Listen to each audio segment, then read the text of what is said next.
Bonjour et bienvenue dans cette nouvelle vidéo. Aujourd'hui, je vais essayer de vous résumer l'essentiel de la guerre froide en moins de 5 minutes. Tout d'abord, la guerre froide, c'est l'opposition idéologique entre deux modèles diamétralement opposés. Cette opposition se manifeste au niveau politique et au niveau économique. Au niveau politique, le premier défend la démocratie, c'est-à-dire le système de gouvernement où les décisions sont prises par le peuple qui vote, alors que l'autre est un État autoritaire, où la personne au pouvoir dirige sans tenir compte de l'avis de la population. Au niveau économique, le premier défend le libéralisme, c'est-à-dire la non-intervention de l'État dans l'économie qui est alors régulée par la libre concurrence entre les entreprises, alors que le second propose un modèle communiste.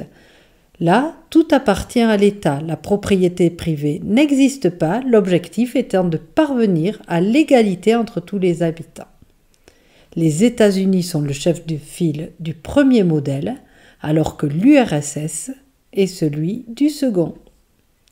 Pendant la guerre froide, le monde est bipolaire, c'est-à-dire partagé entre deux blocs. Le bloc de l'Ouest rassemble les alliés des États-Unis, appelés parfois les Occidentaux, alors que le bloc de l'Est rassemble ceux de l'URSS. Dans chacun des camps, une alliance militaire a été établie. C'est l'OTAN pour le bloc de l'Ouest et le pacte de Varsovie pour celui de l'Est.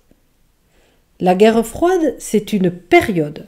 On a l'habitude de la faire commencer en 1947 avec le discours d'Harry Truman, le président des États-Unis, dans lequel il présente son pays comme les défenseurs du monde libre face à la menace du monde communiste, à savoir l'URSS. Ce discours énonce ce que l'on désignera par la doctrine Truman. Il a été prononcé en 1947 et marque le début de la guerre froide. La date de fin, c'est 1991, l'année de la dislocation de l'URSS et de la disparition du modèle communiste qu'elle défendait.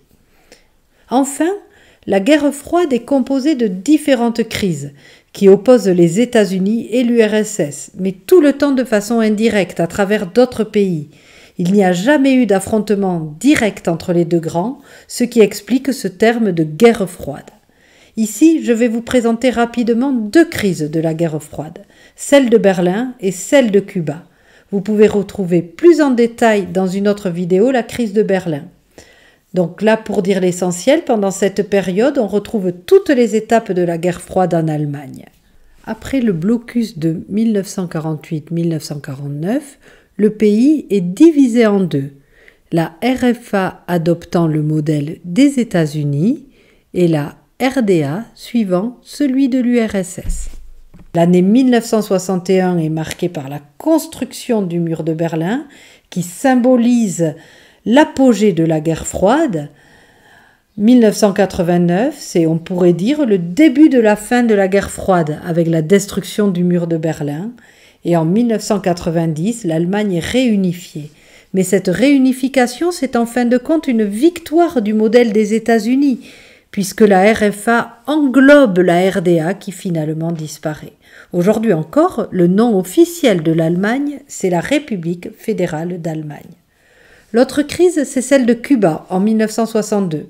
À l'époque, l'île est dirigée par le communiste Fidel Castro, allié de l'URSS. Celui-ci accepte que Khrouchtchev, le dirigeant de l'URSS, successeur de Staline, installe sur son territoire des fusées nucléaires pointées sur la Floride. À ce moment-là, les États-Unis sont dirigés par John Kennedy. Après quelques jours de tensions extrêmes, où le monde tremble d'entrer dans une guerre atomique, Khrouchtchev accepte de retirer les fusées de Cuba et la guerre froide entre dans une phase d'apaisement que l'on appelle la détente.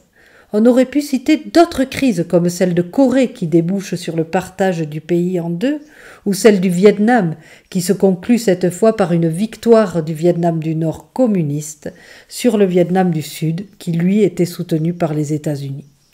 Voilà, j'espère que cette vidéo vous aura aidé à faire le tour de la guerre froide. Je vous souhaite de bonnes révisions et je vous dis à bientôt.